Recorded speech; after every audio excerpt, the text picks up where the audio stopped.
In this video, I'm gonna share 6 different psychological concepts that I tested in my ad account, and I will teach you what I learned from them, tested them against each other, and I found a winner. At the end of the video, I will share which one is a winner. Most of the times, when we try to run psychological ads, we don't know how to do it. I found a way, and I'm gonna share all of them with you so that you can apply very easily without the guesswork. Let's get into the video.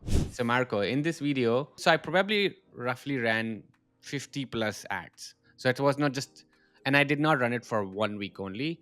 I actually ran for like roughly 14 to 21 days. So I had enough significant data to say, okay, this one is a winner. The best part is like still have to guess which one is the winner. Let me explain you each concept, what it is, and then explain you how I applied it. So this is my brand, one of the brands that I work. It's easier to show you with the D2C instead of service-led brands because you can actually have a product and then Yeah. highlight it, right?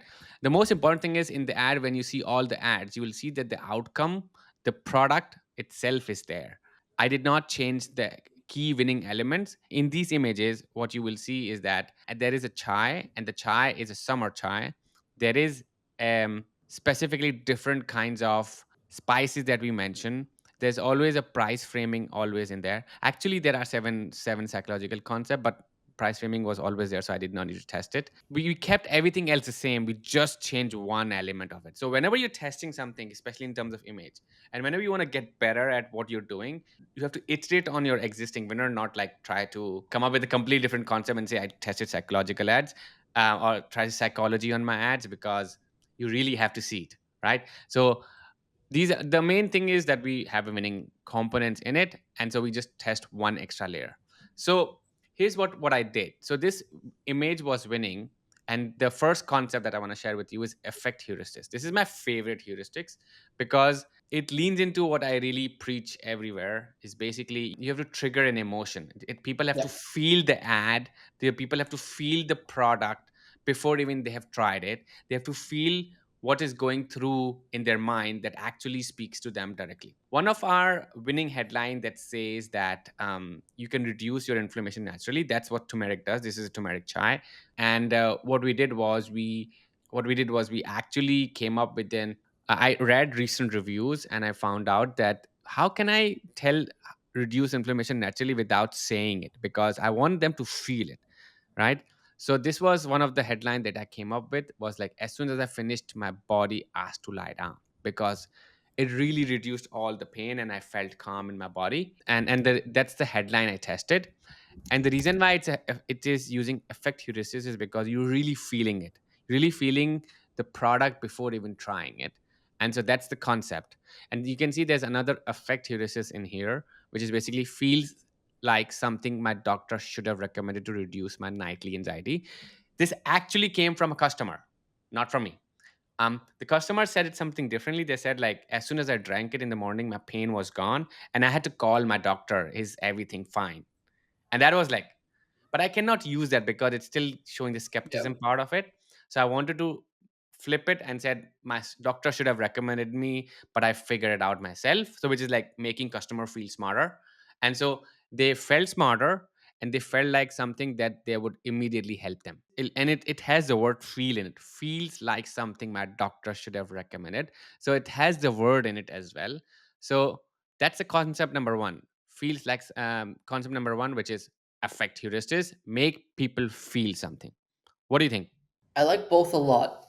I think I'm very curious to find out at the end which one won. I like that you use the current reviews to come up with the headlines, and in both of them, well, actually, in one of them, you say feels like something my doctor should have recommended to reduce my nightly anxiety. I like that you use the word feels there. I often think putting those into the ads directly helps a customer get in touch with their feelings, if you will, rather than just like playing around with what you're doing in the first one.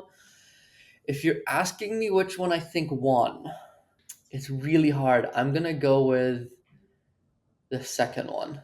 So, should I tell you the answer? I'm not going to tell you which one is the ultimate winner out of all, but I'm going to tell Yep. you the doctor one actually won. And if you see the doctor one, it looks very presentable as well. It looks Yeah. very nice. It's not cluttered like the left one. Yeah, that That's was really why important. I guessed it. Yeah. There was one more thing that while you were talking, I realized that in my ads, I really, now that I know the customer so well, right?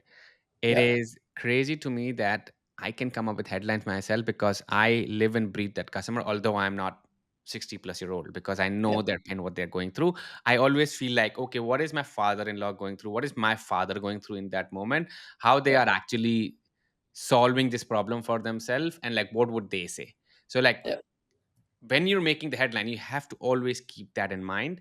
And so that was really important when I was coming up with headlines. I really felt it like, this helps them. And it made me really happy that she said it like, I had to call my doctor. So I said, I Mm. have to use this somehow.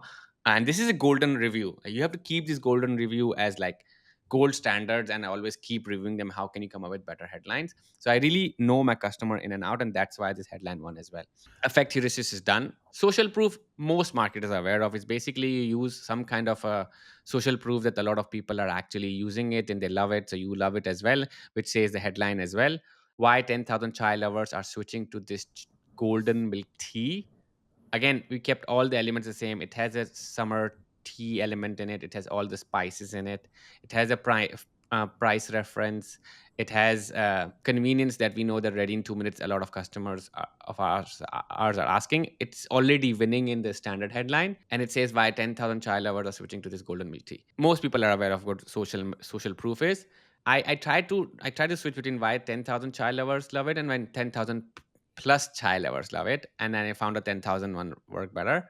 And we just tested the headline, right? So this is Mm. everybody's aware of. Let's move forward to the next one, which is scarcity. Yes. Scarcity is where you try to say that this thing is selling out, or you have to buy it very quickly, otherwise this will go away. So we actually had exactly the same image and just had a scarcity principle in it. Apparently social proof and scarcity both are in the same ad sets, so we were testing both against each other as well. And my audience, what I've learned is that they really know this product as golden milk. So I need to use that to really remind them, because then they're in the middle of the funnel. Yeah. And it says the golden milk that keeps selling out. So you try to add scarcity element that it's limited. If you don't buy it now, you have to buy it later. Basically, this was the headline. And I always feel a little icky about scarcity. Like I try to, like it's not like we have a lot of product, right? So like we cannot just sell out ourselves. So keeping this headline was like really questioning my ethics and morals, but it does sell a lot. So like I can use that. What are your thoughts on these two different images and ads? I love that you called out the golden milk part and that you highlighted it in the scarcity ad. And I think it actually there's the middle of the funnel component that it speaks to the larger to your audience that already understands and calls this golden milk. But I also think it speaks to a larger audience that, for example, golden milk in other cultures is sometimes referred to as a healing milk, right? And so if somebody is not as familiar with chai or this particular brand of chai, I'm not going to say the brand name for obvious reasons. I don't know if you want to share that. No, no, no, no. We're But not paying China. okay, The so branding. a specific chai brand, you're also appealing to a larger audience, which I think brings in people. The idea that the golden milk that keeps selling out, it's a little overdone, right? That headline, but we still see it work really, really well because there's that FOMO aspect, right? People are worried that they can't get it and then it's going to sell out, and when they really need it, it's sold out. They can't buy it, and they're going to be suffering in their pain and be really uncomfortable, not be able to sleep, not feel relaxed, et cetera, et cetera. Have to keep going to the doctor. So I think that very subtly points into that direction. Versus the social proof one, I like the why 10,000 chai lovers are switching to this golden milk tea. In here, you included the word tea, which I'm curious to see whether that had an impact, saying golden milk tea versus just golden milk. I don't know if you've ever tested that, but that would be It's a good test to actually have, to tea versus interesting. golden milk. Yeah, for me to That's a see. good question mark that we should solve. Try that. So these were two together. Do you have a Yeah. hunch which one actually won? Well, you told me that Why 10,000 Chai Lovers is based on a previous winning headline, so I'm just gonna go with that one. But I think the gold mill that keeps selling out probably did a little bit better. It did way better than the social Okay. proof one, and I have no idea why. I can't pinpoint. I This is like where my marketing and logic brain stops, and I'm like, why the fuck? And I just have to live with it and then make more scarcity based headlines. I think it's, honestly, I think there's something there because it's, I don't know. I think there's psychological triggers in that sentence. Right, you have the golden milk, which you're talking to a specific audience that resonates with it. You're also talking to a larger audience that has heard of this, and then there's a psychological trigger very clearly. Like, for example, if I were to run an ad like get a job, that's like a success trigger, right? Here, you're using a social proof slash psychological concept where you're adding in FOMO versus just saying 10,000 people have already bought this. Here you're saying get it now without saying this, get it now before it sells out. So I can kind of see why it would work. Whether that's the reason why, I don't know. Okay, let's go forward. As I said, I don't know why it works better. Let's get into the authority bias. Authority bias is basically you use credibility. You use somebody who's actually already supports the product. Most people think is influencer ads. I did not have an influencer, but the other way to use authority that I learned from my friend Sarah, whose course I took to understand all these psychological concepts. You should definitely check out her group. Actually, I will put the link in the show notes to sign up, because every week we jump on a call and just nerd out about psychology. So she explained this because all of these were her ideas, and I just wanted to apply this and learn something from her. She said, in order to have authority bias, what you have to do is you have to use something of authority already. So a badge is an authority already, and so I Mm. tried multiple different badges. One was like Grandma Suki approved. I tried this, like, this golden one that is like seal of approval. And then there was this one that really very much was close to the branding of ours, which was delicious taste guaranteed, which is actually I think is the unique selling point of the product. I am actually currently testing other golden milk and our golden milk, and our golden milk is way better. And yeah, so I use that badge. So if you don't have any influencer, you can still use this badges to actually sell the authoritative figure, and that would work really well for me. So that was the ad there. And then what I did was I also tried scarcity plus social proof. And so what I did was, like, I added only 39 units left, and I added like over 5K stars. Here also I have stacked both of them, the badge plus the social proof. None of them actually did as good as I was wanting it to be. I'm still waiting on the results.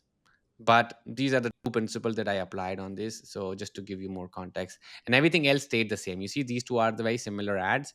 Here's his badge, and here there is only 39 units left. You have to test this way.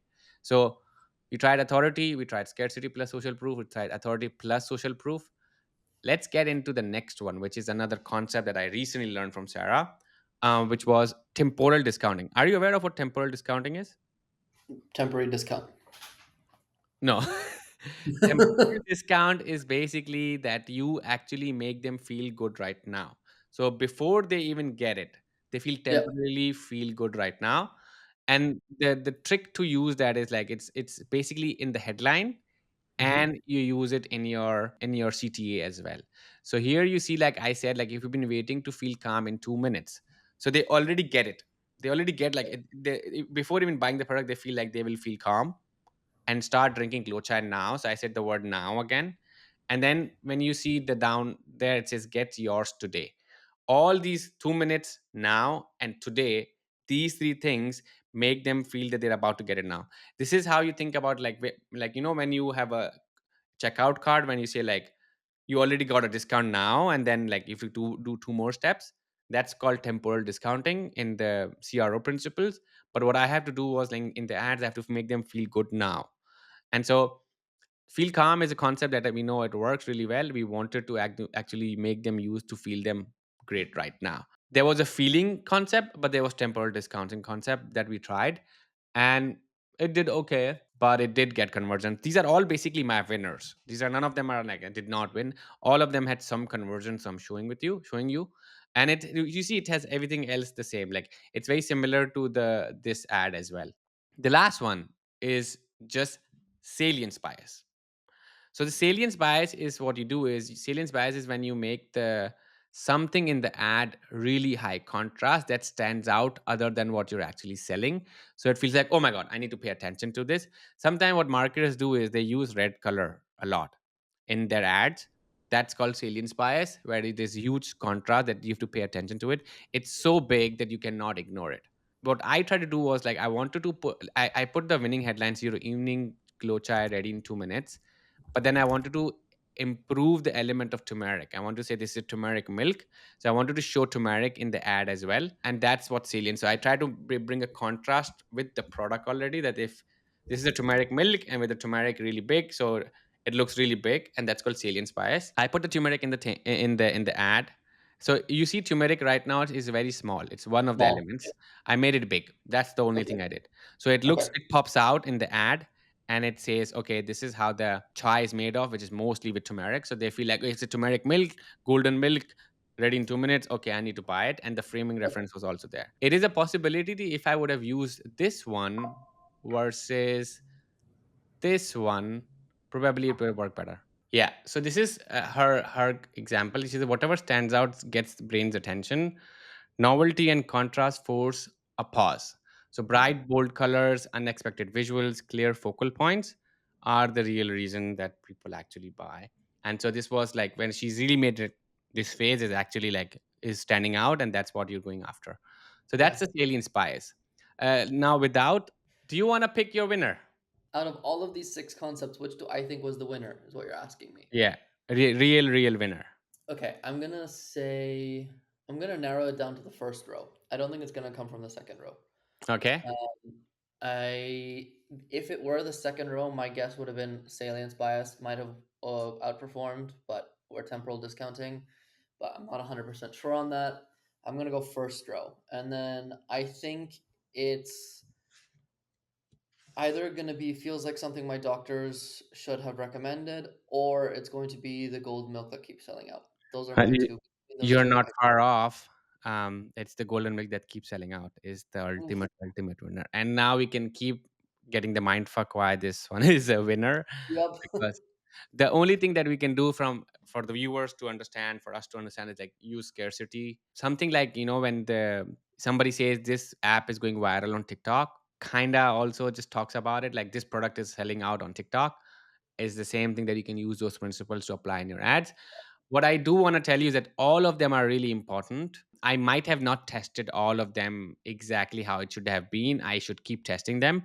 But the key learning from is that you can iterate on your ads. And this is how you iterate. So in this video, what you learned was basically six different principles, how to apply them, and basically like try more heuristics ads so that you can find your winners and keep iterating on them. Anything else that you learned, Marco, that you want to leave the viewers with? So we've been testing this as well as ourselves, slightly differently. So we've been using less statics and putting these concepts more into videos. And what we're gonna do is in the next episode, I'm gonna come with our six, and Azar's gonna have to guess which ones were the winners and which ones were the losers. I think the thing that we can learn from this, and I think this is for me, this was the biggest takeaway. The one of the biggest questions that we always get as a team is how do I iterate on my winners, right? And the easy answer is always change the headline, change the image, change this, right? But what you've just given us is a direct blueprint as to what changes you can make. Change the psychology behind the image. Because at the end of the day, these are all visually very similar, right?